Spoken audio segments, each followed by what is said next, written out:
Okay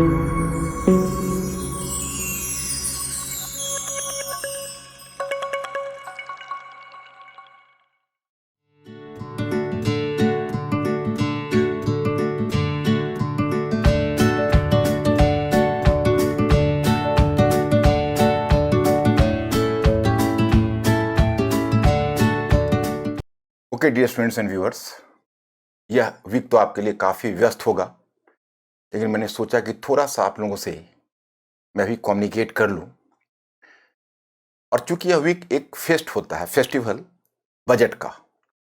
हम लोगों के टाइम में याद है कि मार्च में हम लोग वेट करते थे, न्यूज़पेपर्स के सहारे पढ़ते थे और बहुत आराम से बजट का स्ट्रक्चर बनाते थे। लेकिन आज तो आप लोगों के पास इतनी सारी सुविधाएं मौजूद है, so many facilities, online offline, इतने सारे न्यूज़पेपर्स, जर्नल्स, चैनल्स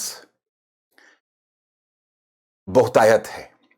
बल्कि कई बार तो ऐसा लगता है कि कुछ कम होता तो आप लोग शायद ज़्यादा खुशनसीब होते, क्योंकि विचारों की बाढ़ सी आने लगती है और उसको सिस्टमेटाइज करना बहुत मुश्किल हो जाता है। थोड़ा समय पहले अपने स्टूडेंट लाइफ का शेयर करना चाहूंगा कि बजट का एक ऐसा सीजन है कि आज तक इस बजट की गुत्थी को बहुत कम लोग समझ पाते हैं।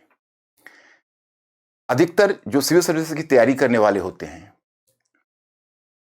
वो बजट आने से लगभग एक सप्ताह 10 दिन पहले अपने आप को प्रिपेयर करने की कोशिश करते हैं बजट का स्वागत करने के लिए। लगता था है कि कोई ऐसा फेयर, कोई ऐसा एक अजीब तरह का माहौल हो जाता है और लगता है कि इस बजट रूपी गंगा स्नान में जो छूट गया वो छूट जाएगा। इसे बहुत सारे ज्ञान अर्जित करना है। हम लोग के टाइम में उतने चैनल्स नहीं होते थे, एक दो इंपॉर्टेंट चैनल्स होते थे और प्लस न्यूज़पेपर्स। मेरा उसमें फेवरेट हुआ करता था टाइम्स ऑफ इंडिया, हिंदू। तो हम और हमारे फ्रेंड सर्कल में हम इस बात को गौर करते थे कि जब स्टूडेंट्स जब कलेक्ट करते थे तो बजट के नाम पर वो डिफरेंट जो एरियाज है, डिफरेंट रीजन है, जो डिफरेंट इकोनॉमी का सेक्टर है, उसमें कितना आउटले हुआ, किस में कितने परसेंटेज बढ़े, कितने परसेंटेज कम हुए। तो इस तरह से वो आंकड़ों का खेल चलता रहता था। बेसिकली मैं स्टूडेंट्स, दो तरह की समस्याएं आती है आप लोगों को इस बजट की तैयारी में। एक आती है आंकड़ों का अर्थमेटिक्स, जो काफी कंफ्यूजन पैदा करता है खासकर नए बच्चों को। और दूसरा जो विशेषज्ञों की राय होती है, वो बच्चे तक ट्रिकल डाउन होकर आ नहीं पाते हैं। उसमें ऐसा नहीं लगता कि पता नहीं बजट अच्छा है, बजट बुरा है। दो तरह की राय। इस मामले में तो आपको अब इतना एक्सपीरियंस हो जाएगा कि केवल चेहरा देखकर बताओगे कौन बजट को सपोर्ट करेंगे, कौन अपोज करेंगे। अपोज करने वाले के भी चेहरे आपको याद आ जाएंगे और सपोर्ट करने वाले के भी। तो मैं स्टूडेंट्स, मैं इसमें सुझाव देना चाहूंगा, और मैंने पहले भी सिविल सर्विसेज की तैयारी करने वाले बच्चों के लिए हमेशा एक मैसेज दिया है कि जब भी कोई स्मॉल पिक्चर आपको करना हो तो डेफिनेटली आउटले या आंकड़े, इससे ऊपर उठने के लिए आपको एक बिग पिक्चर दिमाग में होना चाहिए। मुझे याद है कि पिछली बार जब बजट आया था, जब फाइनेंस मिनिस्टर की घोषणा आई थी स्पेंड स्पेंड एंड स्पेंड, उस समय मैंने एक लेक्चर लिया था और आप लोगों में से बहुत लोगों ने उसे सुना होगा कि बजट, बीमार अर्थव्यवस्था और जॉन मेनार्ड केन्स।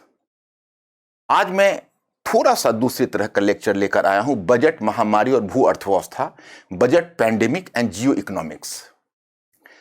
क्यों हमने लाया है इसकी वजह बताना चाहूंगा कि कोई भी सोशल साइंस आप पढ़ते हो तो सोशल साइंस में एक से अधिक डायमेंशन होता है। कभी कोई एक डायमेंशन नहीं हो सकता, हमेशा एक से अधिक होता है। एक डायमेंशन जियो इकोनॉमिक्स का है इस बार के बजट में, और वो अधिकतर जो यह पर्सपेक्टिव है, यह एंगल है, वो सबड्यूड रह गया, वो दबा रह गया। उस पर स्कॉलर्स का ध्यान नहीं गया। हम चाहेंगे कि हम इस पहलू पर थोड़ा आप लोगों का ध्यान खींचें। लेकिन इससे पहले मैं आप लोगों को एक सजेशन देना चाहूंगा कि जिन लोगों ने इस बार बजट देखा है, बजट आउटले देखा है, आंकड़े देखे हैं, तो वो बिल्कुल ही परप्लेक्स ना हो। सबसे पहला काम यह करें कि आगामी 1 वर्ष तक जो फ्रेश बच्चे हैं या जो तैयारी कर रहे हैं या पहले से तैयारी कर रहे हैं और जिनका इकोनॉमिक्स में फाउंडेशन क्लियर नहीं है, तो वह पहले इकोनॉमिक सर्वे और बजट करने से पहले इकोनॉमिक्स के फाउंडेशन को क्लियर करें। क्योंकि अगर आपको भारतीय अर्थव्यवस्था का फाउंडेशन क्लियर हो गया, तो फिर आपके बजट आप अच्छे ढंग से उसके साथ जस्टिस भी कर पाओगे और समझ भी पाओगे। अब यहाँ आंकड़े क्लियर होने से मेरा क्या मतलब है, उसको मैं आपको स्पष्ट करना चाहूंगा। देखिए, एक्चुअली बहुत सारी शब्दावलियां होती है।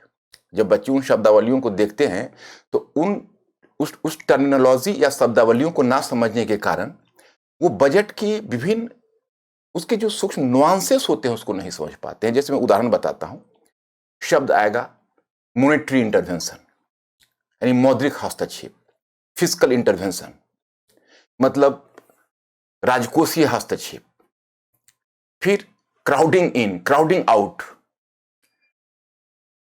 कोई यह बोलेंगे कि इस बजट ने ग्रोथ को टारगेट किया है, इसमें सोशल इक्विटी नहीं है। दूसरे एक्सपर्ट कहेंगे इसमें सोशल इक्विटी पर काफी ध्यान दिया गया है, ग्रोथ से ज्यादा तरजीह सोशल इक्विटी को दी गई है। एक कहेंगे कि अपने आप में संतुलित बजट है, दूसरे कहेंगे कि इतना असंतुलित बजट तो पिछले एक डेकेड में नहीं आया। तो इस तरह की जो बातें उठती रहती है वो अधिकतर स्टूडेंट्स के लेवल पर उसको नहीं समझ पाते और विशेषज्ञ ही अपनी राय देते रहते हैं और बच्चे सिर्फ एक उसके श्रोता होकर सुनते हैं या अपनी राय निश्चित करने के लिए भी किसी विशेषज्ञ की तरफ जाना पड़ता है।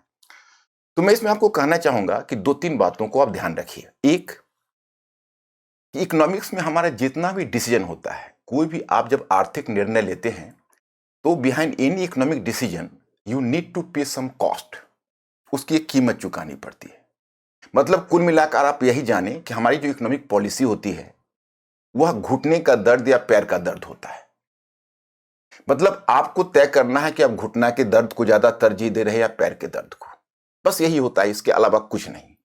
जैसे मैं आपको बताता हूं कि आप इकोनॉमिक आउटले की ही बात होगी तो आप primary sector, secondary sector, tertiary sector, आप उन तीनों में आप ऑब्जर्व करिए और जितने भी गवर्नमेंट के डिसीजन हैं, एक एक्सपर्ट कहते हैं कि हाँ ये संतुलित बजट है तो उनका ध्यान उसके अच्छे पहलू पर होता है, और जो उसको मानते हैं कि नहीं यह बजट का नेगेटिव इंपैक्ट होगा वह उसके नेगेटिव पहलू पर ध्यान देते हैं। जैसे मैं एक उदाहरण आपको बताता हूं, एक छोटा सा उदाहरण आप देखिए। अब एक सेक्टर आप देखते हैं इंफ्रास्ट्रक्चर, तो पहले इसके फेवर करने वाले को आप लाइए। जिन्होंने इसको फेवर किया है अब वो कहेंगे कि इंफ्रास्ट्रक्चर में जो पिछले साल से लेकर इस साल तक बहुत ही लार्जर आउटले है, 7.5 लाख करोड़, ये अपने आप में काफी एक मोटी सी रकम है। और इस रकम से हमारा इंफ्रास्ट्रक्चर, जिसको गति शक्ति जो योजना कही गई, और गति शक्ति और उसमें 7-7 सेक्टर में वर्ल्ड क्लास के इंफ्रास्ट्रक्चर कायम होंगे, ये हमारी इकोनॉमी को गति देगी। एक विचार यह उभर कर आएगा और वह उसके अच्छे पक्ष को 2-3 चीजें दिखाएंगे, कहेंगे इसका अच्छा पक्ष क्या होगा। तो एक पक्ष, जब इंफ्रास्ट्रक्चर में सरकार पैसे आगे लेकर आएगी तो प्राइवेट सेक्टर क्राउड इन करेगा। मैं एक छोटा सा एग्जांपल बताता हूं, क्राउड इन करेगा। भाई क्राउड इन क्या होता है? तो जॉन मेनार्ड केन्स ने एक बात कही थी, मैंने पिछली बार बताया था। उसने कहा था कि देखिए, अगर जब तक आपके यहां निवेश का माहौल नहीं होगा, तो निवेश का माहौल नहीं होने पर आपके जो पूंजीपति हैं वह पूंजीपति भले ही पैसों के बिछावन पर सोए रहेंगे, लेकिन वह पैसे इन्वेस्ट नहीं करेंगे, क्योंकि उन्हें जब तक मार्केट में रिटर्न नहीं दिखेगा। और एक उसके लिए एक टर्म दिया, एनिमल स्पिरिट। एनिमल स्पिरिट पैदा होगा तो प्राइवेट सेक्टर अपना इन्वेस्टमेंट लेकर आएगा। तो इनका मानना है कि चलो, गवर्नमेंट ने गति शक्ति के तहत उसने जो 7 सेक्टर में जो एक बहुत बड़ा आउटले लेकर गवर्नमेंट आ रही है, बहुत बड़ा निवेश लेकर आ रही है, तो वह प्राइवेट सेक्टर को आकर्षित करेगी और उसके लिए वह क्राउड इन को प्रोत्साहन देगी, जिससे प्राइवेट सेक्टर आएंगे और ओवरऑल इससे इंफ्रास्ट्रक्चर डेवलप होगा। और इंफ्रास्ट्रक्चर लाइफ ब्लड इकोनॉमी का होता है, इंडस्ट्रियलाइजेशन का लाइफ ब्लड होता है। इंफ्रास्ट्रक्चर आपको इकोनॉमिक सुपर पावर बना सकता है, इसमें तो बहुत सारे गुण मौजूद हैं। इसके अलावा इंफ्रास्ट्रक्चर एक तो आपको इंडस्ट्रियलाइजेशन को प्रोत्साहन देगा। अगर इंफ्रास्ट्रक्चर है, इंडस्ट्रियलाइजेशन यानी औद्योगिकरण को प्रोत्साहन देगा, इंफ्रास्ट्रक्चर। हिंदी में ही लिख देता हूं, औद्योगिकरण, इंडस्ट्रियलाइजेशन। और इसका एक प्रभाव आपका यह भी होगा कि इससे आपका फॉरेन इन्वेस्टमेंट बढ़ेगा। जो फॉरेन इन्वेस्टर्स से पैसे लेकर आएंगे, एक फायदा यह आपका हो गया। नेक्स्ट फायदा हुआ कि एम्प्लॉयमेंट जनरेशन होगा, रोजगार संवर्धन, एम्प्लॉयमेंट जनरेशन, यह भी इसका एक फायदा होगा। अब देखिए कितने फायदे इसके हो गए, एक ही साथ अगर फायदे देखिए, एक काउंट करिए कि आपका इंफ्रास्ट्रक्चर में अगर गवर्नमेंट पैसे लेकर आएगी तो प्राइवेट सेक्टर उसमें पैसे लगाएंगे। इंडस्ट्रियलाइजेशन से आपका औद्योगिकरण बढ़ेगा, इंडस्ट्रियलाइजेशन से आपका फॉरेन इन्वेस्टर्स भी आएंगे जो आपके यहाँ इंडस्ट्रीज खड़े करेंगे, और एम्प्लॉयमेंट जनरेशन होगा। इतने सारे फायदे हैं, लेकिन नुकसान क्या है, डिमेरिट्स क्या है इसका? गवर्नमेंट पैसा कहां से लाएगी? गवर्नमेंट पैसा तो जनरेट करेगी नहीं, वो लोन लेगी, उधार लेगी। तो उससे क्या होगा, जो गवर्नमेंट है वह जब पैसा लोन लेगी तो इससे आपका फिस्कल डेफिसिट बढ़ेगा, फिस्कल डेफिसिट। अब ये फिस्कल डेफिसिट का क्या है, राजकोषीय घाटा बोलते हैं। राजकोषीय घाटा होगा, और इसका क्या पहलू है इसकी भी चर्चा मैं करूंगा। दूसरा आपका इसका एक नुकसान होगा कि देखिए आपके यहाँ रिसोर्सेस लिमिटेड है, जो पब्लिक जो सेविंग्स है उसके एक लिमिटेशंस है। वो बैंकिंग के थ्रू अगर गवर्नमेंट के पास चली आती है तो प्राइवेट सेक्टर के पास इन्वेस्टमेंट के लिए कुछ बच नहीं जाएगा, और प्राइवेट सेक्टर पैसे कहां से लाएंगे, वो कहां से इन्वेस्ट करेंगे? तो आपको हो जाएगा, उसको बोलते हैं क्राउडिंग आउट। तो एक विशेषज्ञ कहते हैं क्राउडिंग इन होगा, दूसरे कहते हैं क्राउडिंग आउट होगा। अब एक साधारण पाठक को समझ में नहीं आता है कि यार तय करके बता दो कि आखिर क्या होना है। यही सबसे बड़ी गुत्थी होती है इसकी। ये जिस दिन आप इकोनॉमिक्स के फाउंडेशन को समझ लेंगे उस दिन आप राम माधव का भी सुनेंगे, आप उसमें उनका सुनेंगे, उनकी तारीफ सुनेंगे उनके द्वारा। दूसरी तरफ चिदम्बरम, जो पी चिदम्बरम है, उनके द्वारा जो क्रिटिसिज्म होगा उसको भी सुनेंगे, और आप दोनों को सुनकर मुस्कुराएंगे कि आप ज्यादा बोल रहे हो और आप कम बोल रहे हो, और इसका कोई उपाय नहीं। अगर ये करना है तो वो करना है, ओके। दूसरा इसका नुकसान क्या होगा, तो एक तो क्राउडिंग आउट होगा, ये तो आपने देखा।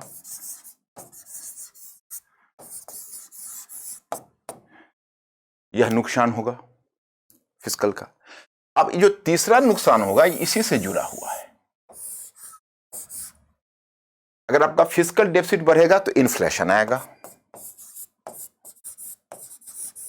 और इन्फ्लेशन आएगा तो आपकी इकोनॉमी के सारे सेक्टर पर, सेविंग्स पर इसका इंपैक्ट पड़ेगा। आपको फिस्कल डेफिसिट अगर होगा और इन्फ्लेशन होगा तो आपको इसे कहीं ना कहीं आपका जो एक्सपोर्ट मार्केट है वो धराशायी होगा, इंपोर्ट को प्रोत्साहन मिलेगा, तो आपका वहां पर बैलेंस ऑफ ट्रेड का भी प्रॉब्लम आ सकता है। मतलब एक तरह से जिस तरह से हाई ब्लड प्रेशर शरीर के लिए जितना नुकसानदेह है, उसी प्रकार से हाई इन्फ्लेशन, डिप्रेशन दूसरे तरह का नुकसान करता है।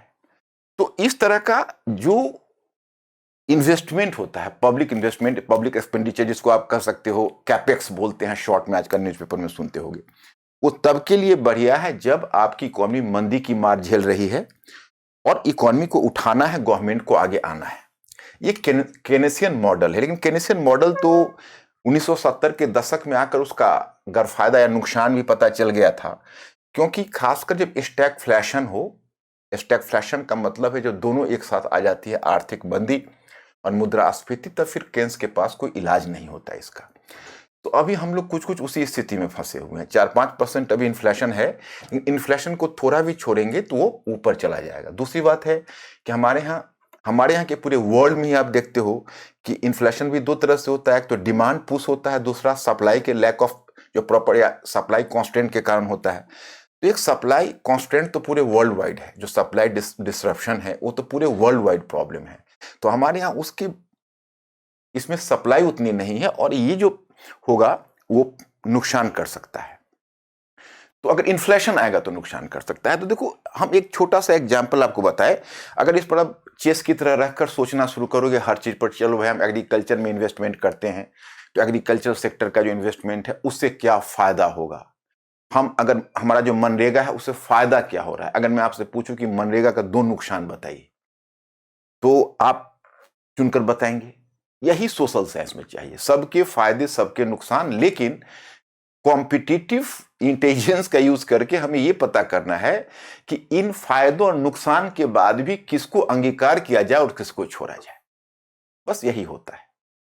तो मेरे विचार से कि कोई भी स्टूडेंट, अच्छा यही चीज आपको हर क्षेत्र में लागू होता है। जैसे आप बजट में देखते हो तो बहुत लोगों का, ये बहुत सारे एक्सपर्ट्स हैं, उनका मानना है कि देखिए जो इकॉनमी है वो इकॉनमी ऊपर उठ नहीं पा रही है, और इकॉनमी ऊपर नहीं उठ पा रही है इस तरह से जो खास के पैंडेमिक पुश जो क्राइसिस है। एक तो हम लोग वन बाय वन, जैसे 2008-9 में जब वर्ल्ड इकोनॉमिक डिप्रेशन आया तो तत्काल तो हमें, सॉरी वर्ल्ड इकोनॉमिक रिसेशन आया तो तत्काल तो हमारी इकोनॉमी पर ऐसा इंपैक्ट नहीं दिखा जैसा वेस्टर्न इकोनॉमी पर दिखा था, लेकिन फिर थोड़े समय के बाद फिर उसका प्रभाव हमारे यहाँ भी दिखने लगा था। ऐसा नहीं है 2000, हम लगता है 9 में तो हमारी इकोनॉमी ग्रो ही की थी, लेकिन जहां तक मुझे ध्यान है कि 2011 तक हमारी इकोनॉमी पर भी उसका इंपैक्ट दिखने लगा था। उसके बाद फिर हम लोगों ने डिसाइड किया, कांग्रेस गवर्नमेंट थी उसी समय, कि हम लोग जीएसटी लागू करेंगे। तो उसका एक सर्टेन जेस्टेशन पीरियड होता है, आगे इकोनॉमी को फायदा होता है, लेकिन उसकी जो कुछ रिलेटेड चैलेंजेज होते हैं वो तो आने ही होते हैं।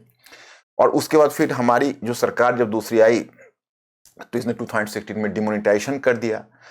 तो और उसके एक साल के बाद 2017 में जीएसटी लागू हुआ। तो जीएसटी एक अच्छा स्टेप था, लेकिन उससे पहले डिमोनेटाइजेशन वाली घटना हो गई।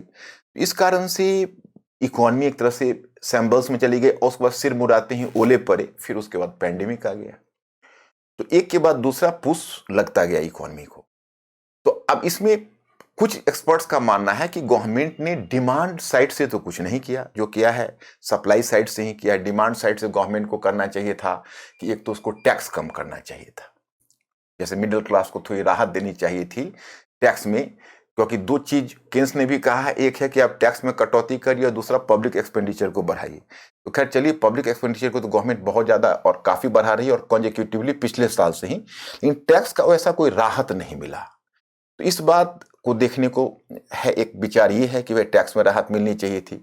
दूसरी बात कि जो समाज का सबसे वीकर सेक्शन ऑफ सोसाइटी है, तो उसमें उनके लिए, जैसे माइग्रेंट लेबर्स हैं या जो रूरल पुअर हैं, तो उसमें एक मनरेगा का प्रोग्राम चल रहा है, लेकिन पीजेंट्स के लिए, किसानों के लिए एनफ नहीं किया गया।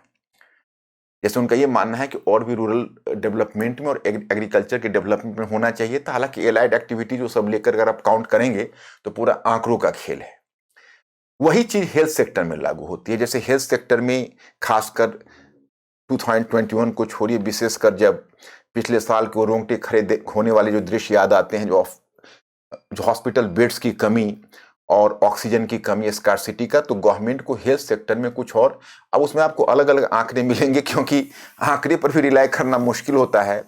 हमें याद है कि एक बड़ा ही अच्छा स्टेटमेंट हम लोग पढ़ते थे उस समय, वो वैसे तो मार्क ट्वेन का नाम आता है, लेकिन एट्रीब्यूट किया जाता है स्टेटमेंट बेंजामिन डिज़रायली, जो ब्रिटिश प्राइम मिनिस्टर था। तो अधिकतर वो आंकड़ों से, जो स्टैटिस्टिक्स के आंकड़ों से बहुत घबराता था। वो बोलता था कि lies, dam lies and statistics, ये तीनों को बोलता था कि ये तीनों झूठ होते हैं। जैसे झूठ तो झूठ हुआ, डैम लाइज का मतलब शापित झूठ, वही दोनों का मतलब एक ही निकलता है। और तीसरा स्टैटिस्टिक्स, उसको भी वो एक झूठ मानता था, क्योंकि उसका मानना था कि स्टैटिस्टिक्स है वो इतना एक्सपर्टीज खोजता है कि जो कॉमन पीपल को उसे मिसलीड करना बहुत ही आसान होता है। तो इसलिए जो स्टैटिस्टिक्स है वो मिसलीड करने के लिए काफी होता है। तो अब अगर हेल्थ सेक्टर में देखेंगे तो हमें लगता है कि उसको अगर आंकड़े के हिसाब से देखा जाए तो बहुत ज्यादा लगता है कि 170% का ग्रोथ दिखा रहा है, लेकिन बेसिकली उसमें सैनिटेशन को भी, वाटर मैनेजमेंट को भी, वाटर सैनिटेशन, इन्वायरमेंट, इस सबको उसमें मिला दिया गया। तो उसको पूरी सभी को क्लब कर देने से एक्चुअल अगर आप देखेंगे तो ऐसा इंक्रीजमेंट नहीं हुआ जैसा होना चाहिए। हेल्थ सेक्टर और दूसरा है एजुकेशन सेक्टर। हेल्थ सेक्टर में जो आंकड़े बताते हैं शायद 1.8% ही जीडीपी का है, और उसी प्रकार से एजुकेशन सेक्टर में चलिए बहुत कुछ अच्छा हुआ, ऐसा नहीं है, बहुत कुछ चीजें हैं, जैसे अब डिजिटल एज में चलने की बात हुई, तो हम पहले कहा गया कि डिजिटल इंडिया, इस बार कहा गया डिजिटल फर्स्ट इंडिया, जो हेल्थ सेक्टर में भी, एजुकेशन सेक्टर में भी, हर जगह डिजिटल जो टेक्नोलॉजी है उसके एप्लीकेशन पर बहुत ज़्यादा बल दिया गया। स्कूल प्लान में भी भाई जो डिजिटल यूनिवर्सिटी की बात की गई है, या बच्चों को घर तक शिक्षा पहुंचाने की बात की गई है, तो डिजिटल ई पे, ये सब जो प्रोग्राम है, ये सब का स्वागत होना चाहिए, इसमें कोई दो राय नहीं है। लेकिन हम एक चीज जो महसूस करते हैं, जो एक लॉन्ग हिस्ट्री हमने देखा है, और हिस्ट्री में अगर मैं इस चीज को देख रहा हूं, तो दो जगह जो इंडिया का फेलियर हुआ उसकी भरपाई आज तक नहीं हो पा रही है। एक तो प्राइमरी एजुकेशन में नेहरू की सरकार भी वहां विफल हो गए थे, किसी लेक्चर में मैंने आपको बताया होगा।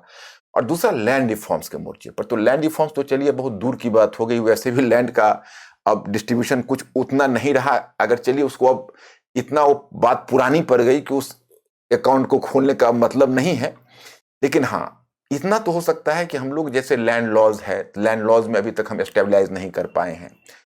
लेबर लॉज है, लेबर लॉज इस बार गवर्नमेंट ने कोशिश की और लेबर लॉज बनाए, हालांकि उसके भी अपने फ्लॉज हैं, लेकिन फिर भी गवर्नमेंट ने ये बहुत ही सराहनीय कार्य किया कि इस क्राइसिस में भी लेबर लॉज के लिए उसने स्टेप उठाए, और ताकि फॉरेन इन्वेस्टर्स को थोड़ी राहत हो सके, ईज ऑफ डूइंग बिजनेस इससे बढ़ा है। और जो लैंड लॉज है, वो लैंड लॉज भी गवर्नमेंट कोशिश कर रही है, लेकिन अभी तक वो स्टेबलाइज नहीं हुआ है। फिर रह गई बात बैंकिंग की, तो उनका भी अपना एक अलग चीजें हैं। अब बच्चों को वहां भी दिक्कत होती है, जैसे एक टर्म आता है फिस्कल इंटरवेंशन, दूसरा आता है मॉनेटरी इंटरवेंशन। तो अभी जो एरा है पूरे, अगर आप इकोनॉमिक्स को देखोगे तो इसको कहते हैं न्यू क्लासिकल एरा, जिससे हम लोग गुजर रहे हैं। इसमें जो न्यू क्लासिकल जो इकोनॉमिक्स है उसका डोमिनेंस वर्ल्ड वाइड था, लेकिन पैंडेमिक ने क्या किया कि एक तो न्यू लिबरल इकोनॉमी को तो धराशायी कर ही दिया, और ग्लोबलाइजेशन को भी धराशायी कर दिया लगभग। तो उसी क्रम में जो ये न्यू क्लासिकल इकोनॉमिक्स है, वो कहीं ना कहीं न्यू लिबरल इकोनॉमी को यही फ्यूल देते थे, यही ईंधन प्रदान करते थे।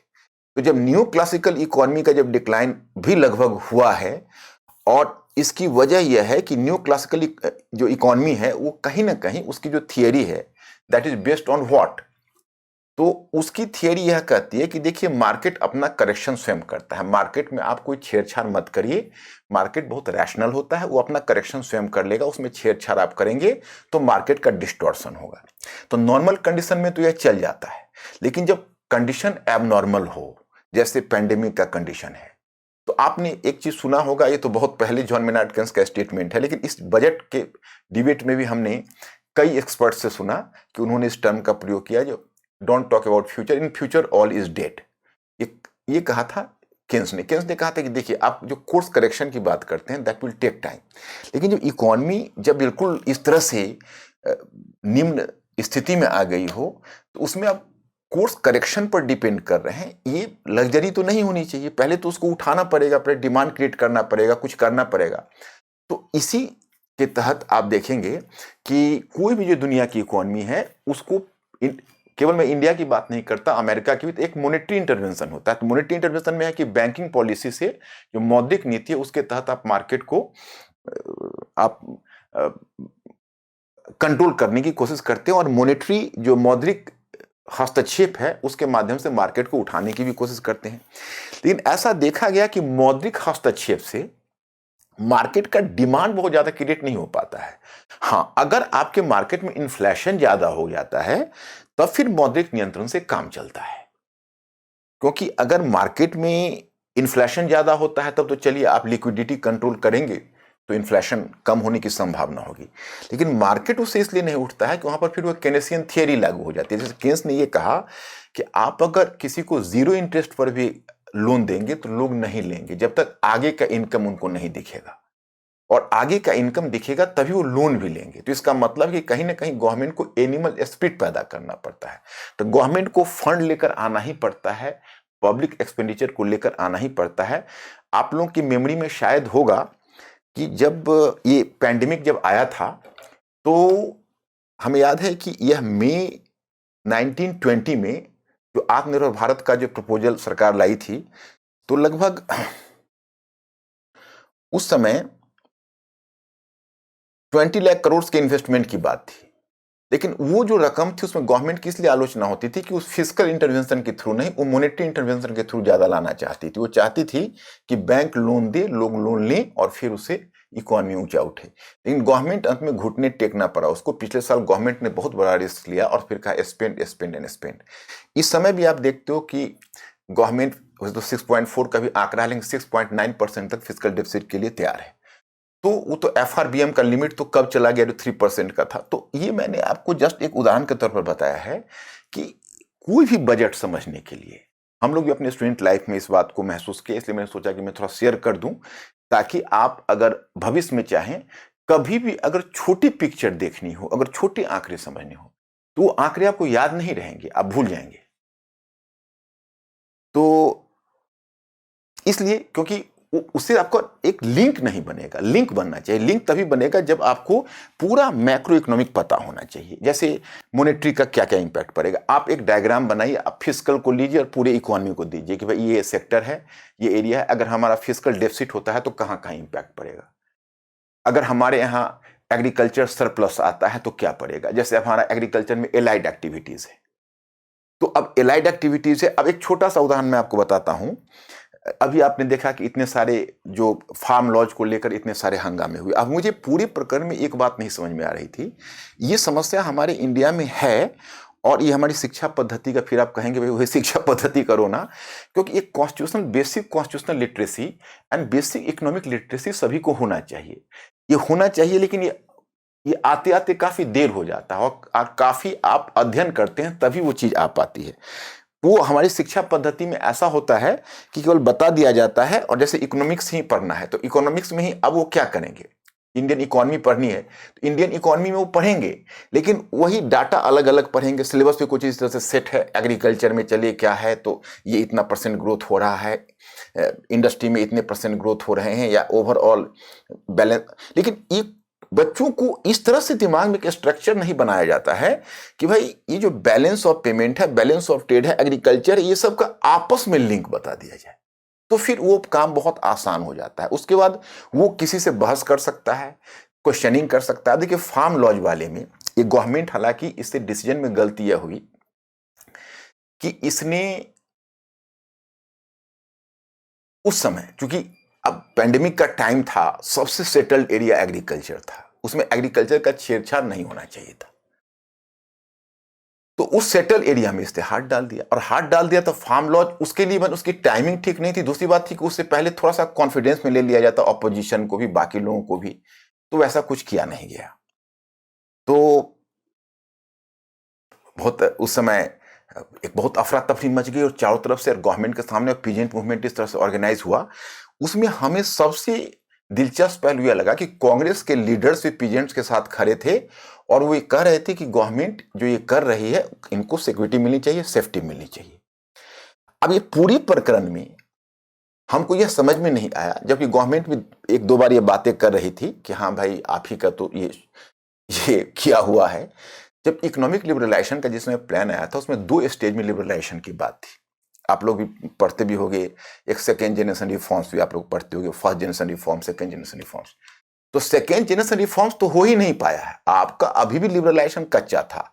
और अब तो मुझे लगता है कि अब तो गवर्नमेंट भी उस रास्ते से हट गई, आत्मनिर्भर भारत का एक प्रपोजल लाकर, क्योंकि अब स्थिति ही ऐसी बन गई कि उस आर्थिक उदारीकरण से जो दुनिया के बाकी देश पीछे हट गए, जब आर्थिक उदारीकरण ही जब खटाई में पड़ गई, तो फिर अब इंडियन गवर्नमेंट को इस आर्थिक उदारवादी आर्थिक नीति को बहुत आगे बढ़ाने में अभी तो एकदम ट्रांजिशन का फेज है। हम डेली बेसिस पर न्यूज़पेपर देखते हैं कि अब किस तरफ से इकोनॉमी किधर जा रही है।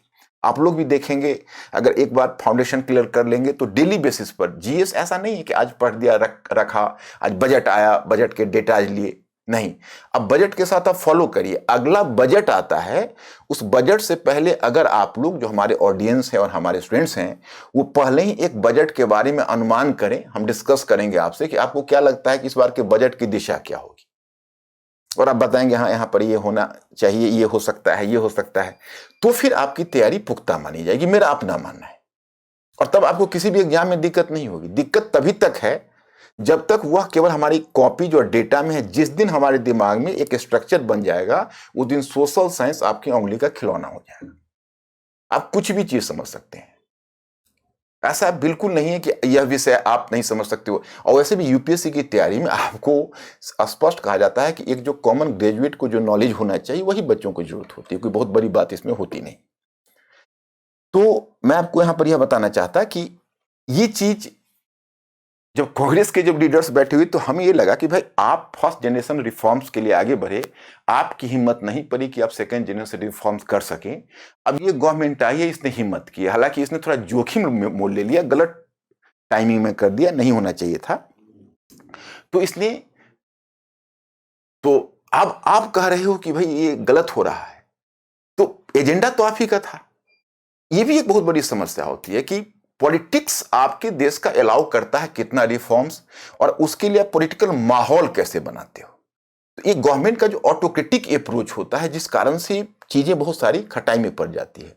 यहाँ ऑटोक्रेटिक अप्रोच नहीं होना चाहिए, इसमें थोड़ा सा अंडरस्टैंडिंग बना के, हमें इसलिए याद है कि आप लोग तो उसमें हमारे जो कम से कम स्टूडेंट्स हैं वो लोग तो, उन लोगों के बर्थ से बहुत पहले की बात है। आप लोग सुनते होंगे 91 में जो इकोनॉमिक लिबरलाइजेशन हुआ था, मैंने you will be surprise to know that कि शायद इतिहास में ऐसा कोई अल्पमत सरकार होगी जो नरसिम्हा राव की सरकार थी। बहुमत तो थी, तब सरकार चल रही थी, लेकिन इतना, एक तो क्या कर सकते हो, बहुत सारे पिलर्स पर एक गवर्नमेंट खड़ी थी। गवर्नमेंट एक तरह से कोलिशन गवर्नमेंट थी, इसमें बहुत पावर नहीं था, सब कुछ इसके साथ प्रॉब्लम था।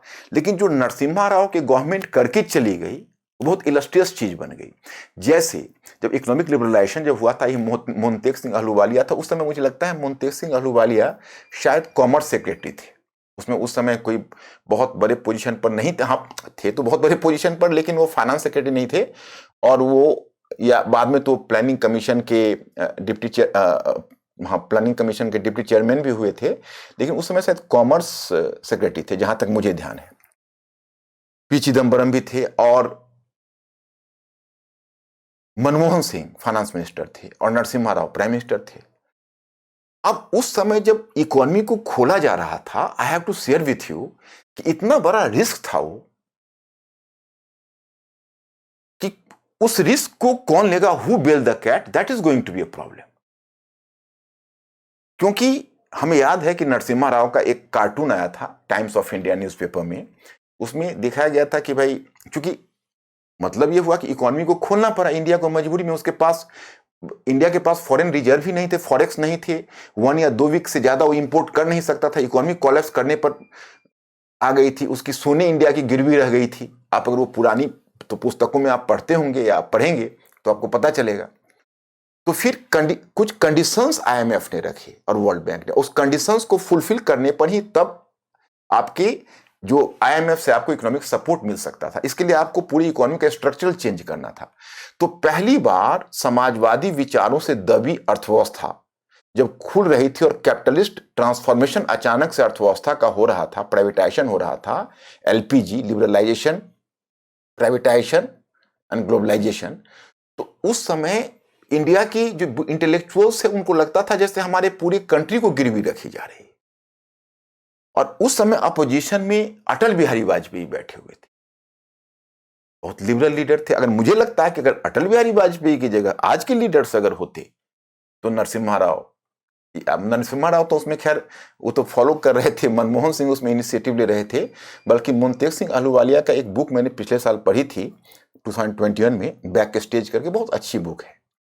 तो उसमें मोन्टेक सिंह अहलूवालिया एक इनसाइडर्स व्यू बताया। हालांकि इकोनॉमिक लिबरलाइजेशन पर मैंने 3 बुक पढ़ी हुई है, 3 अलग अलग ऑथर्स की। एक तो संजय बरू के द्वारा लिखा हुआ बहुत अच्छा मार्वलस बुक वो भी थी, एक बुक और भी थी जयराम रमेश की थी लिखी हुई, वो भी मैंने पढ़ी थी। लेकिन मोन्टेक सिंह अहलूवालिया का इनसाइडर्स का व्यू था, विशेषज्ञ हैं तो उन्होंने बहुत अच्छे ढंग से चीजों को उसमें एक्सप्लेन किया है कि क्या क्या परेशानी आई। उसी में उन्होंने एक रेफरेंस तो यहाँ तक दिया है कि नरसिम्हा राव ने मनमोहन सिंह को कहा कि देखिए अगर ये सफल हो गई योजना तो हमारी, अगर विफल हुई तो आपकी।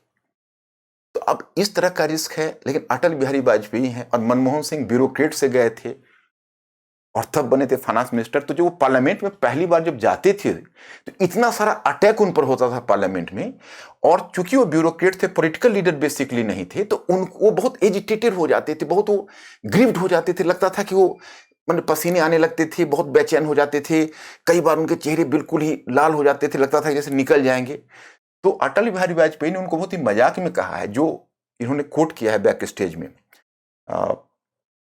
एक जोक में कहा है, जस्ट लाइक मतलब कि देखिए, इफ यू अब now you are not a bureaucrat, you are a political leader, so you are suppose to be thick skin now, you have to bear this sort of criticism. मतलब ये luxury नहीं है criticism, आपको beer करना है। अब आप politics में आए हो तो ये आपको बियर करना है क्रिटिसिज्म। ये था अटल बिहारी वाजपेयी का अप्रोच, तो काम चल गया। लेकिन अभी तो पहले गवर्नमेंट में सहमति बनती ही नहीं है, और गवर्नमेंट में सहमति बने, लोगों को कॉन्फिडेंस में लिया जाए। आखिर कभी ना कभी जब आप मार्केट को खोलोगे या कोई अगर बड़ा रिफॉर्म्स करोगे तो एक जनरेशन को सफर करना ही पड़ता है, इतिहास साक्षी है। लेकिन उसमें दो बातें तब उठती है, एक कि उस कष्ट के ड्यूरेशन को कम से कम कैसे किया जाए, और कष्ट के बर्डन को कम से कम कैसे किया जाए। दूसरी बात है कि वो बर्डन समाज के वल्नरेबल सेक्शन पर ना पड़े। अगर पीजेंट्स है तो उसको आप किस तरीके से उसको आप कम से कम प्रेशर पर निकालते हो।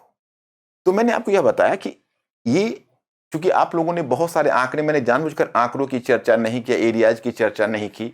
हाँ, मैं एक बात आपको कहना चाहूंगा, यह बात आप जरूर जानिए कि मैं आपका, अगर जिस तरह मैंने यहाँ डायग्राम आपको दिया, उसी तरह हम आपको एजुकेशन और हेल्थ सेक्टर का डायग्राम देते, और हम आपसे पूछते कि अच्छा ये बताइए कि एजुकेशन और हेल्थ सेक्टर में इन्वेस्टमेंट क्यों चाहिए, for the sake of society और for the sake of economy, और बोथ।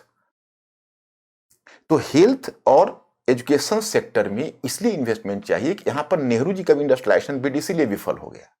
आज भी आप देखिए कि एजुकेशन में तो जो एक्सपेक्टेड था, एक बार इंडिया सोच रहा है वो तो मुश्किल ही लग रही है निकट भविष्य में। यह ठीक है कि गवर्नमेंट के पास फिजिकल स्पेस कम है, लेकिन एजुकेशन और हेल्थ एक ऐसा सेक्टर है कि अमर्त्य सेन ने भी इस बात को हाईलाइट किया, चाहे दुनिया के जितने भी, अगर आपको दुनिया की एक मतलब इंडिया को अगर तीसरी बड़ी इकोनॉमी बनानी है या 5 ट्रिलियन इकोनॉमी बनानी है, तो आपको हेल्थ और एजुकेशन सेक्टर को वाइब्रेंट होना ही पड़ेगा, उसका कोई दूसरा चारा नहीं है। इंफ्रास्ट्रक्चर भी आवश्यक है, लेकिन इंफ्रास्ट्रक्चर के अलावा उसकी भी जरूरत है। ये इसका इकोनॉमिक एस्पेक्ट है, सोशल एस्पेक्ट भी है, क्योंकि आपकी इनइक्वलिटी बढ़ रही है। समाज में ऐसे लोग हैं जो मेडिकल को अफोर्ड नहीं कर पा रहे हैं, और मतलब जो आपके हेल्थ प्रोग्राम्स हैं वो नाकाफी हैं। आप अभी भी इस पैंडेमिक के टाइम में इंडिया का लगभग 30 करोड़ लोग ऐसे हैं जिनके पास बेसिक हेल्थ इंश्योरेंस नहीं है। तो ऐसे लोग कैसे सरवाइव करेंगे, खासकर जिनके आज इतना आप बेड काउंट करने में आप बेड काउंट कर लेते हो, लेकिन प्राइवेट सेक्टर का बेड है वो। हम अगर देखते हैं तो हमें लगता है 90-95% जो बेड है वो गवर्नमेंट सेक्टर का नहीं है, प्राइवेट सेक्टर का है। तो प्राइवेट हॉस्पिटल से लेकर नर्सिंग होम, जहां के बोर्ड आप बेड को काउंट करते हो कि हमारा पर पर्सन 2000 पर्सन पर एक बेड है या 1500 पर्सन पर एक बेड है, वो अभी बेड कहाँ गवर्नमेंट सेक्टर में है, वो भी प्राइवेट सेक्टर में है। तो अगर कोई इस तरह की क्राइसिस में पड़ता है, खास के आज के समय में, तो उसको कैसे वो अफोर्ड करेगा। तो हेल्थ पर तो खर्च करना होगा। हाँ, ये ठीक है, हम ये इस बात के लिए क्रिटिसाइज नहीं करते, और ये कोई भी एक्सपर्ट्स को अभी नहीं करना चाहिए। यूबीआई का जो प्रोग्राम था, यूनिवर्सल बेसिक इनकम, वो अभी की इकोनॉमी में यूनिवर्सल बेसिक इनकम को लागू करना थोड़ा कठिन है। लेकिन जो प्रोग्राम आपका चल रहा है बेसिक एजुकेशन और हेल्थ सेक्टर, इसको तो लेकर चलना पड़ेगा। इसके अलावा जैसे मनरेगा है, एक अर्बन भी इक्विवेलेंट मनरेगा का होना चाहिए था, क्योंकि अर्बन जो माइग्रेंट लेबर है उन्होंने जिस तरह से वो पलायन किया नगर से लेकर गांव तक। तो मेरे विचार से पूरी इकोनॉमी को आप समझिए और एक दूसरे से लिंक करके उसको देखिए, तो आपको ज्यादा बेहतर आपको चीजें समझ में आएंगी।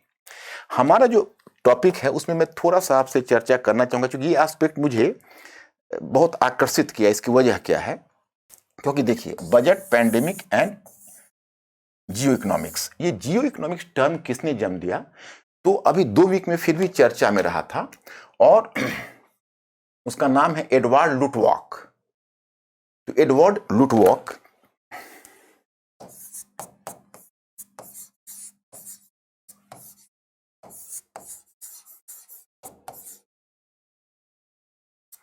अब ये जो टर्म मुझे जियो इकोनॉमिक्स का मुझे ध्यान में आया जब मैंने बजट देखा, तो मुझे कहीं ना कहीं ध्यान उस तरफ गया। तो मैंने सोचा कि एक डायमेंशन आप लोगों को जोड़कर बता दूं कि आप जियो इकोनॉमिक्स के एस्पेक्ट को भी इस समय के बजट से जोड़ सको। तो मैंने जो लुटवॉक का थियरी पढ़ी, तो एक्चुअली बेसिकली उसने ये टर्म 1990s में दिया था। 1990 में आप लोगों का, पीछे मैंने क्या कहा कि सारे विषयों की जननी इतिहास है, तो आज न कल आपको पीछे से ह्यूमन सिविलाइजेशन के आरंभ से वर्तमान काल तक जो fundamental change India and world में हुआ है वो प्रत्येक बुद्धिजीवी को जानना चाहिए, और मेरे विचार से प्रत्येक स्टूडेंट को जानना चाहिए, कंपल्सरीली जानना चाहिए। धीरे धीरे सोचते हुए, मैं ये नहीं कहता हूं, यूपीएससी का प्रिंसिपल है something of everything and everything of something. आप डिटेल्स में मत जाइए, आप सिर्फ एक आइडिया ले लीजिए कि सिविलाइजेशन के, जब ह्यूमन सिविलाइजेशन शुरू हुआ तब से लेकर अब तक दुनिया में मेजर चेंजेस कितने हुए। तो आपको एक महत्वपूर्ण चीज दिखेगी, जैसे बच्चे हमसे डिमांड करते हैं, आप देखते हो कभी मैं अकेला टॉपिक लेकर नहीं आता, कई बार बच्चों को गुत्थी लगती है, बाकी हम हर जगह अकेला टॉपिक ही देखते हैं। जैसे बच्चे सर कोल्ड वॉर पर बताइए, आपने देखा होगा मैंने वर्ल्ड वॉर पर भी लेक्चर लिया, तो मैंने सिर्फ फर्स्ट वर्ल्ड वॉर और सेकेंड वर्ल्ड वॉर नहीं लिया, मैंने लिया civilisation crisis of the West. क्योंकि वर्ल्ड वॉर, अगर फर्स्ट वर्ल्ड वॉर अकेला पढ़ोगे, सेकेंड वर्ल्ड वॉर, तब कहां समझ पाओगे आप उसको। अरे पश्चिमी सभ्यता की सिविलाइजेशनल क्राइसिस है ये, उसका सभ्यता का संकट है, वो पूंजीवाद का संकट है वो। तो पूरा उसका जो पॉलिसी जो चली आ रही है, जो कैपिटलिज्म के विकास और फ्रेंच एवोल्यूशन से बढ़ते हुए आप निकल रहे हो, only then you can do justice to this part, तभी तो आप उसके साथ जस्टिस कर पाओगे। तो उसी क्रम में मैंने आपको बताया कि जैसे ही 1990 में कोल्ड वॉर समाप्त हुआ था, मुझे याद है कोल्ड वॉर का तो बहुत सारा पार्ट 1980 से तो मैंने भी फॉलो किया, 1980 से नहीं, उसमें 1983-84 से मैं कोल्ड वॉर के कोर्स को फॉलो कर रहा था। अचानक से 1990 में इसका एंड हुआ, जर्मनी का रीयूनिफिकेशन हो गया और सोवियत रसिया का डिमाइस हो गया, मतलब सोवियत रसिया विघटित हो गया, कोल्ड वॉर समाप्त हो गया। तो कोल्ड वॉर समाप्त होने के बाद वह चीज आई जिसको आप ग्लोबलाइजेशन कहते हो।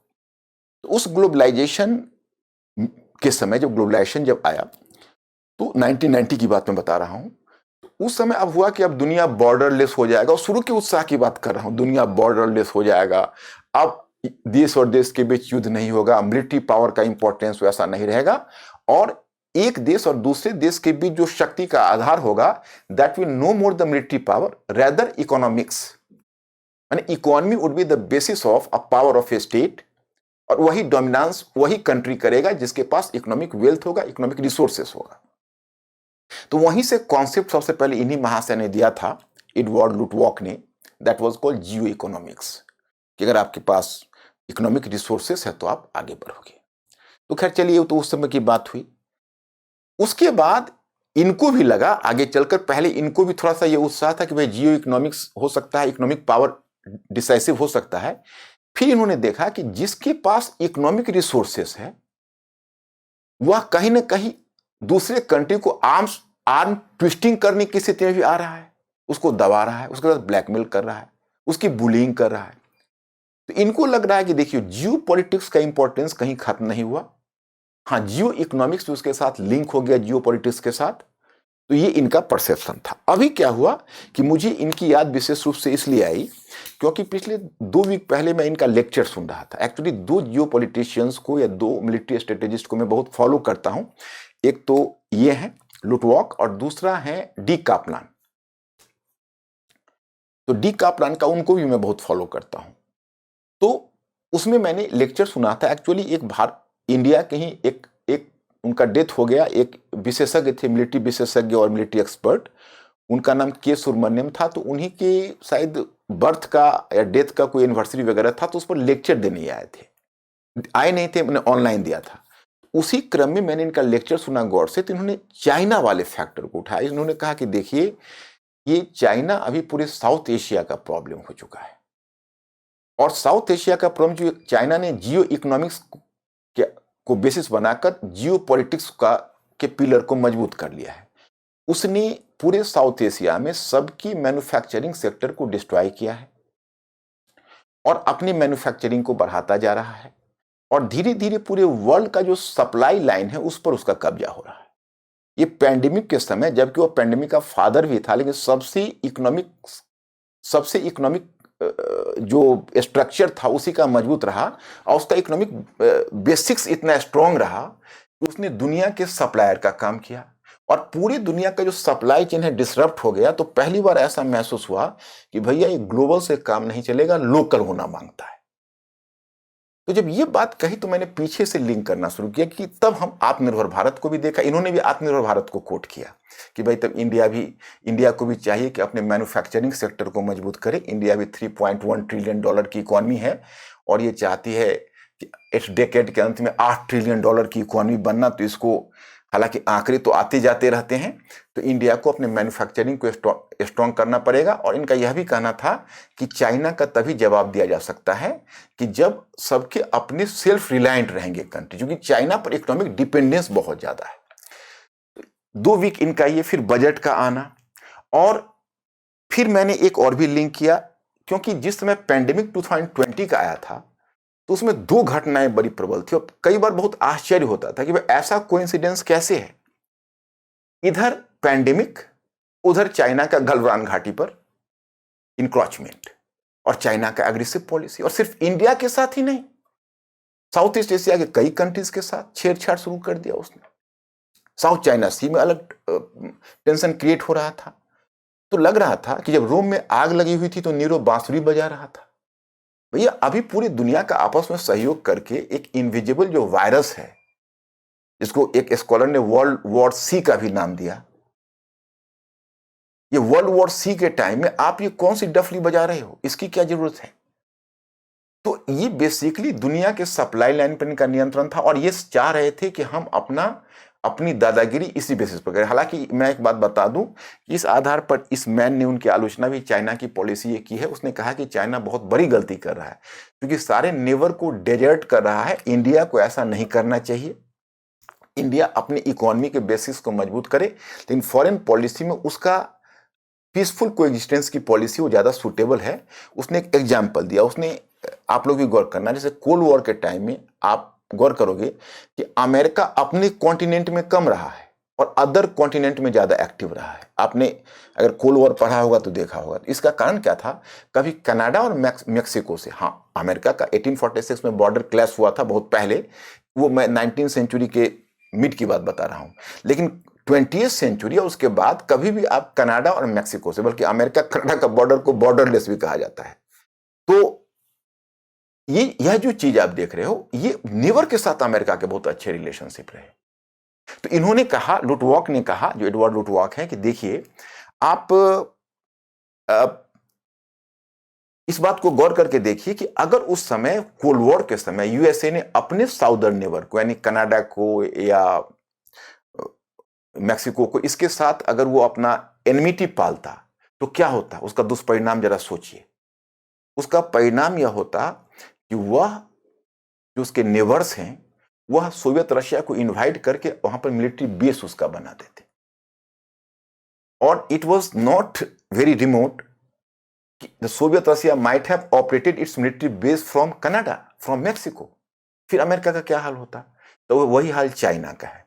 और ये और डी कापलान दोनों ने सजेस्ट किया कि इंडिया को श्रीलंका से अच्छे रिलेशनशिप बना के रखना चाहिए, क्योंकि 90% ट्रेड ट्रैफिक अब जाने वाली है उस रूट से, और श्रीलंका बड़ा ही प्राइम लोकेशन पर है। अगर इंडिया ने आर्म्स ट्विस्टिंग उसकी की तो वो चाइना के इंपैक्ट में चला जाएगा, जो इंडिया के लिए अच्छा नहीं होगा। तो ये जियो पॉलिटिशियंस वो अपने कुछ इक्वेशन देते रहते हैं। तो ये जो मैंने इनका लेक्चर सुना, उसके बाद मैंने ये बुक, तब हमें ध्यान आया कि यही 2021 में मैंने पढ़ी थी, क्योंकि अधिकतर जो इंटरनेशनल रिलेशन पर, इकोनॉमी पर ये बुक होती है, तो मेरी कोशिश होती है सारे बुक को पूरा पढ़ना तो संभव नहीं होता है, लेकिन उसका पहला चैप्टर जो इंट्रोडक्शन का पढ़ने से एक आइडिया मिल जाता है और फिर हम सिलेक्टिव चैप्टर्स उसका पढ़ लेते हैं। तो उससे हमें इसका, अब जैसे यही है चाइनाज राइज, एशियाज डिक्लाइन, ये जो बुक है यह विलियम ब्रैटन की है। इस बुक को जो मैं पढ़ा तो ये मेरा आई ओपनर बुक लगा। इसने इस चीज को बहुत डिटेल्स में दिया है कि चाइना ने कैसे जियो इकोनॉमिक्स को मजबूत किया है और कैसे नेबर्स के साथ आर्म्स ट्विस्टिंग किया है। तो उस सारे नेबर्स की चर्चा उसने की। उसने कहा इसने सिंगापुर को कैसे परेशान किया साउथ चाइना सी में, और क्यों, तो सिंगापुर का सप्लाई लाइन इसके नियंत्रण में आ गया है। इसने साउथ कोरिया के साथ तो इसने इस हद तक किया कि साउथ कोरिया नॉर्थ कोरिया से बचाव के लिए अमेरिकन मिसाइल्स लगाए। तो इसने साउथ कोरिया की जो गुड्स थे उसके इंपोर्ट में कटौती कर दी, उसके गुड्स पर इंपोर्ट ड्यूटी हेवी लगा दी, और उस पर इतने सारे रेस्ट्रिक्शंस ला दिए कि अंत में साउथ कोरिया को उसके सामने सरेंडर करना पड़ा और वादा करना पड़ा कि भविष्य में कोई अमेरिकी मिसाइल यहां नहीं लगेगा। और यह भी वादा करना पड़ा कि कोई भी ऐसे अमेरिकन स्कीम जो चाइना के अगेंस्ट में हो, साउथ कोरिया उसके साथ नहीं जाएगा। तो ये ऑस्ट्रेलिया ऑस्ट्रेलिया जिस समय पैंडेमिक आया था, वुहान वायरस इसको बोलते थे, तो उसने ये कह दिया, उसने ये मामला यूएनओ के पास उसने कहा कि उसने प्रपोजल रखा कि भाई इसकी जांच होनी चाहिए कि कहां से इसका ओरिजिन है। तो चाइना को लगा कि ये तो हमारे ऊपर अटैक कर रहा, तो उसने ऑस्ट्रेलिया के यहाँ जो पहले स्टूडेंट्स वगैरह चाइनीज पढ़ने जाते थे उस पर रिस्ट्रिक्शन लगा दिया और ऑस्ट्रेलिया के प्रोडक्ट्स पर हेवी इंपोर्ट ड्यूटी डाल दी। और बाद में तो आपको ये भी पता चला होगा कि यूएनओ में उसने कंप्लेन भी कर दिया, जो इसका इकोलॉजी इन्वायरमेंट उसका संबंधी उसके अगेंस्ट में चार्जेस ऑस्ट्रेलिया के अगेंस्ट में ला दिए। तो ये सारे देशों के साथ, सारे नेबर्स के साथ पहले वो इकोनॉमी को पहले स्ट्रांग किया और फिर उसके सप्लाई लाइन पर कब्जा किया, उसके मैन्युफैक्चरिंग पर उसका नियंत्रण हुआ और उसके बाद इसने ग्रेजुअली उसके फॉरेन पॉलिसी पर अपना डोमिनेंस कायम कर लिया। यही चीज को इन्होंने हाईलाइट किया और इस बुक में और भी मैंने देखा हाईलाइटेड है। और तब हमने पिछले 1 साल से फॉलो किया तो हमें लगा it is not merely a coincidence. उधर पैंडेमिक हुआ, चाइना ने इंडिया के बॉर्डर क्लैश किया या बॉर्डर पर टेंशंस बढ़े, और इधर इंडिया ने आत्मनिर्भर भारत लाया जिसमें मोदी जी ने स्पष्ट रूप से 5 चीजें कही। पूरी दुनिया और भारत के विशेषज्ञ आश्चर्य में थे कि भाई ये तो इनका जो इकोनॉमिक लिबरलाइजेशन की पॉलिसी थी जो आज तक बोल रहे थे उसका रिवर्सल कर दिया, यानी उसको ठीक उल्टा कर दिया। ये कैसे संभव हुआ? तो उन्होंने 5 चीजें कही। 5 चीजों में इंडिया को मतलब हमारा 5 फोकस होना चाहिए आत्मनिर्भर भारत का। एक उन्होंने कहा था इकोनॉमी में उन्होंने कहा था इंक्रीमेंटल ग्रोथ ना हो बल्कि क्वांटम जंप हो। तो चलिए, ये तो कहना आसान है लेकिन उसको तो मेंटेन करना थोड़ा मुश्किल है। और दूसरा उन्होंने इकोनॉमी के बाद एक चीज की थी इंफ्रास्ट्रक्चर। हमारा जो बेसिक इंफेसिस है इंफ्रास्ट्रक्चर पर होना चाहिए, जो मैं देख रहा हूं कि पिछले साल के बजट में भी रहा, इस साल के बजट में भी। और जो तीसरा है वो तीसरा उन्होंने कहा टेक्नोलॉजी, कि टेक्नोलॉजी में इंडिया को आगे आना चाहिए। तो जिस तरह से हम देखते हैं कि सोलर टेक्नोलॉजी है, डिजिटल फ्रंट है, उस पर जिस तरह से इंडिया आगे बढ़ रहा है या जिस तरीके से उसको प्रायोरिटी में ला रहा है, उससे हमें लगता है कि कहीं ना कहीं उनके इस मकसद में शामिल है। तो टेक्नोलॉजी के बाद उन्होंने एक डेमोग्राफी भी कहा था। डेमोग्राफी बहुत क्लियर नहीं, मतलब यहाँ पर हम डेमोग्राफिक मतलब डिविडेंस भी अपने फेवर में हमें करना है। तो डेमोग्राफिक डिविडेंस के लिए तो आपको हेल्थ और एजुकेशन सेक्टर में अच्छा इन्वेस्टमेंट करना होगा। और फिफ्थ उन्होंने कहा था डेमोग्राफी के बाद एक और फैक्टर पर उन्होंने हाईलाइट किया था। ये 4 है जो मैंने आपको बताए हैं। और 5वां कहा था डिमांड, जैसे हमको इकोनॉमी में डिमांड मेंटेन रखना है। हालांकि बहुत कुछ तो नहीं कर पाए, आत्मनिर्भर भारत के उस प्रोग्राम को लागू नहीं कर पाए हैं।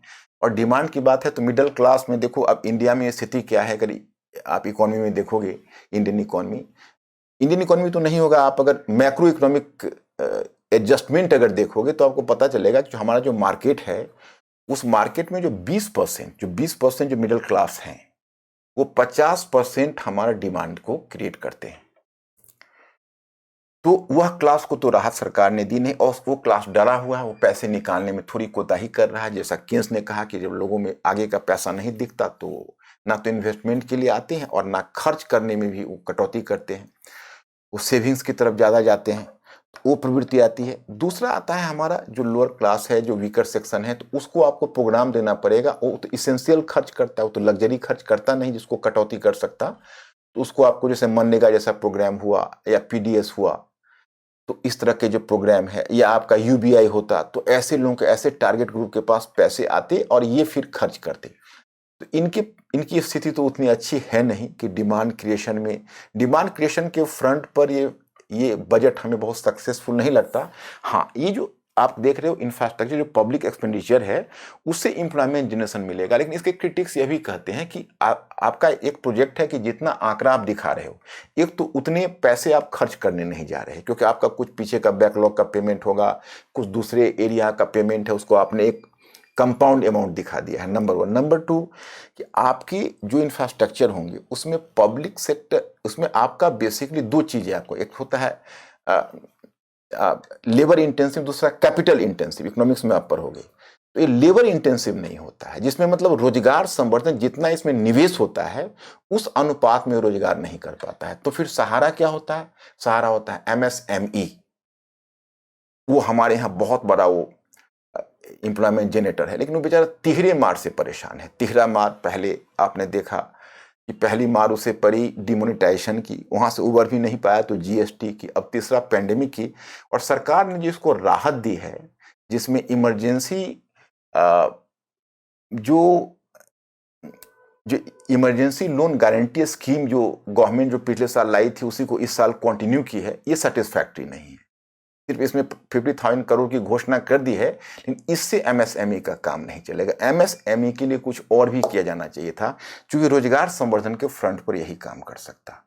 एमएसएमई के फ्रंट पर थोड़ी सी निराशा हो रही है। हेल्थ सेक्टर और एजुकेशन सेक्टर में थोड़ा और निवेश होना चाहिए था, और आपको प्राइमरी एजुकेशन इंडिया का मजबूत करना पड़ेगा, और हेल्थ सेक्टर में आपको हेल्थ इंश्योरेंस आपको कवरेज देना पड़ेगा, जितने पुअर हैं उनको देना पड़ेगा, जो इकोनॉमिकली वेल ऑफ नहीं है, और जो आपको कम से कम पॉपुलेशन वाइज आपको हॉस्पिटल बेड्स और हॉस्पिटल्स की संख्या बढ़ानी पड़ेगी, इतनी करनी पड़ेगी। विशेषकर तब कि देखो अभी तो डेमोग्राफिक डिविडेंस का समय है जो इंडिया को मिल सकता है। एक समय ऐसा आएगा जब यह एजिंग पॉपुलेशन हो जाएगा, बूढ़ा पॉपुलेशन हो जाएगा, तब तो नेशन के ऊपर लायबिलिटी हो जाती है, और तब उतना सारा कुछ आप कैसे कर पाओगे। तो यहाँ पर मैं आपको यह बताना चाहता, ये जो आत्मनिर्भर भारत का इनका प्रोजेक्ट है, या इतना बड़ा जो इंफ्रास्ट्रक्चर का जब हमने देखा तो हमें ध्यान आ गया 1978 में। क्योंकि देखिए एक टाइम था, बहुत पहले की बात है, आप हिस्ट्री में अगर पीछे जाओगे चाइना के इतिहास में, मैंने हमेशा बच्चे को घटनाक्रम या टॉपिक विशेष से हमेशा ऊपर रखना चाहे। जैसे जब बात होगी तो कहेंगे सर चीनी क्रांति बता दीजिए, ठीक है हम चीनी क्रांति बता देंगे, लेकिन चीनी क्रांति के बाद चाइना आज तक यहां तक कैसे पहुंचा है ये कौन बताएगा, ये भी तो जानना चाहिए। तो मैं जब भी बच्चों को बताने में विश्वास ये नहीं करता हूं कि बच्चा केवल चीनी क्रांति जाने, कैसे माओ सेतुंग वहां की कम्युनिस्ट पार्टी सफल रही। अब माओ सेतुंग का जो नारा था वह चाइना और जो आज चाइना है, ये दोनों में कोई तालमेल है? क्या फर्क नजर आ रहा है सोचिए। ये चाइना है मार्केट सोशलिज्म है, ये चाइना दुनिया का one of the top economically liberalise country है। कार्ल मार्क्स अगर कब्र से निकले, या कार्ल मार्क्स को भी छोड़ दीजिए, माओ सेतुंग अगर कब्र से निकले, कार्ल मार्क्स तो बहुत दूर की चीज है, और ये वर्तमान चाइना को देख ले कि हमारी चाइना किधर गई, सी जिनपिंग की चाइना की, तो फिर वो कब्र में ही जाना पसंद करेगा। क्यों? क्योंकि सोशलिस्ट मॉडल में तो गवर्नमेंट कंट्रोल टोटल होता है। इसने मार्केट और प्राइवेट सेक्टर को, और जिस तरह से इसने जो फॉरेन इन्वेस्टर्स को जो इसने किया है और उसको सोशलिज्म का नाम दिया है, मतलब डंडे के बल पर शासन करना है, लेकिन इकोनॉमी को लिबरलाइज करना है, और 1978 में ही किया। तो शेंजिन जगह थी इसकी, वहां पर इसने इतने सारे स्पेशल इकोनॉमिक जोन्स बनाए, आपने एसईजेड का नाम सुना होगा, और यह सपना था माओ सेतुंग का पहले कि चाइना एक स्टील नेशन बनेगा, इसमें चाइना अपने स्टील प्रोडक्शन के लिए जाना जाएगा। वो उसका सपना पूरा नहीं। एक जगह था हमदान, वहां पर उसने कोशिश की थी, वहां पर आयरन ओर भी बहुत ज्यादा थे, विफल हो गया।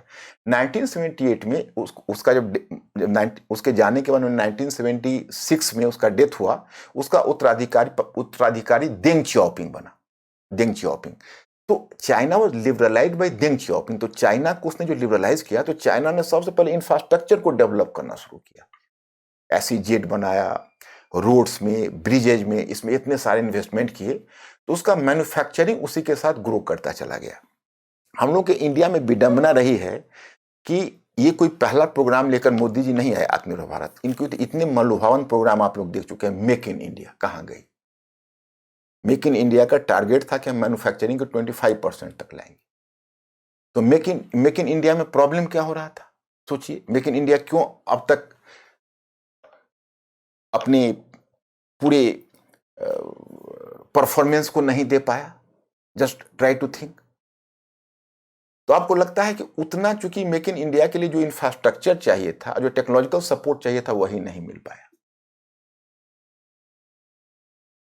और दूसरा, उन्होंने स्टार्टअप इंडिया शुरू किया, तो उसके लिए जो स्पेक्ट्रम चाहिए थी और जो ऑटोमेशन चाहिए था, उसमें इंडिया लैग करने लगा स्टार्टअप इंडिया में। और संयोग से 2-3 कंपनी भी, जैसे वाइप्रो है, एचसीएल है, तो ये सब जो कंपनीज थी, ये कंपनीज को भी जितने रोजगार देने की उम्मीद थी 2015-16 में नहीं दे पाई। और उसके बाद अमेरिका ने भी संयोग से उस समय रेस्ट्रिक्शन लगा दिया, जो वीजा रूस को वो और भी टाइटेन कर दिया। तो इससे हमारा जो वो परफॉर्मेंस स्टार्टअप इंडिया का होना चाहिए था, नहीं हुआ। डिजिटल इंडिया नहीं हुआ। क्योंकि हमारे यहाँ अब मेक इन इंडिया में हमारे पास एक्सपर्ट्स ही नहीं थे उतने, जैसे स्किल्ड लेबर होना चाहिए। इसीलिए इस बार देख तो आईटीआई पर भी बल दिया है, स्किल्ड लेबर। मतलब कुल मिला के बजट में कोशिश तो दिखती है, इसमें कोई शक नहीं। कई फ्रंट पर, ये तो मैंने आपको बताया, घुटने की बीमारी और पैर की बीमारी है, आपको तय करना पड़ेगा किस दर्द को हम ज्यादा तरजीह दें। और कोई भी आएंगे तो बजट की, आज तक मैंने अपनी मेमोरी में जब से बजट देखा है, किसी बजट के बारे में मैंने ये नहीं सुना है कि परफेक्ट बजट है। उसके क्रिटिक्स होते ही हैं, अपोजिशन प्राय क्रिटिक्स में बैठते हैं। अगर पी चिदम्बरम बोलेंगे तो समझ में आ जाएगा। पिछली बार वो बोल रहे थे तो एक पत्रकार ने थोड़ा सा उस पर चुटकी भी ली थी, but he just joked with him. अच्छा बताइए, मैं आपसे जानना चाहूंगा कि आप तो विशेषज्ञ हैं, इसमें जितनी भी आपने बुराइयां गिनाई है, क्या आपको इसमें कोई भी अच्छाई नहीं दिखी? तो थोड़ा सा झेप गए और जवाब दिया कि नहीं, अच्छाई भी है। पहली बात, पब्लिक इन्वेस्टमेंट के थ्रू एम्प्लॉयमेंट जनरेशन हो रहा है। क्योंकि देखो, एक तो होता है फ्री बीज, अब इसी में देखो, अब अच्छे पक्ष को तुम कहोगे तो इलेक्शन हो रहा है कई स्टेट्स में, आप देख ही रहे हो, बावजूद इसके फ्री बीज नहीं लाया गया, मतलब मनलुभावन नारे नहीं दिए गए। तो किसी क्रिटिक ने कहा कि उनका ध्यान 2024 के इलेक्शन पर है। लेकिन हमें लगता है कि एक इसमें यह पहलू भी है कि हम इंडिया को जियो इकोनॉमिक्स के फ्रंट पर इतना स्ट्रांग करें कि वी कैन काउंटर चाइना, और वही दिशा में इंडिया चाहता है चलना, कि उसी तरह से इंफ्रास्ट्रक्चर को डेवलप करके और फिर इंडस्ट्रियल मैन्युफैक्चरिंग के लिए एक्सक्लूसिव जो पीएलआई प्रपोजल आपने देखा होगा, जो प्रोडक्शन लिंक्ड इन्वेस्टमेंट, उसमें 14 सेक्टर को चुना गया, जिसमें एक आपका सोलर भी है। तो ये हम कहीं ना कहीं इंफ्रास्ट्रक्चर और इंडस्ट्रियलाइजेशन, ये जो इंडिया का देख रहे हैं, उसको हम लुटवॉक, जो एडवर्ड लुटवॉक है, उसके जो सजेशंस हैं, और जो कहीं ना कहीं विलियम ब्रेटन की जो बुक है, जो उस खतरे की तरफ साउथ एशिया में इशारा कर रही है कि अगर आपकी इकोनॉमी नहीं उस दिशा में जाएगी तो फिर यू विल बी बीटेन, तो कहीं ना कहीं इसका लिंक हमें यहाँ दिख रहा है। देखो माय स्टूडेंट्स, हम जानते थे कि आप लोग डेटा से पिछले एक सप्ताह से भरे पड़े हो, बहुत सारे चैनल से देखे हुए हो, तो मुझे आपको इसका डेटा या आंकड़ा डिस्कस नहीं करना था। बस मैं एक ही मैसेज देना चाहूंगा कि आजकल सोर्सेस ऑफ नॉलेज की कमी नहीं है। नॉलेज को आप जितना सिस्टमेटाइज कर पाओगे, जितना बड़ा पिक्चर अपने दिमाग में लेकर चले पाओगे, उतना ही परीक्षा और परीक्षा फल आपकी मुट्ठी में होगा। तो इट्स माय जस्ट सजेशन, मुझे विश्वास है कि आप लोग इसको समझ पाओगे। तो आज इतना ही, और मैं फिर आपको कोई दूसरे लेक्चर में आगे मिलूंगा। Thank you very much, I will see you.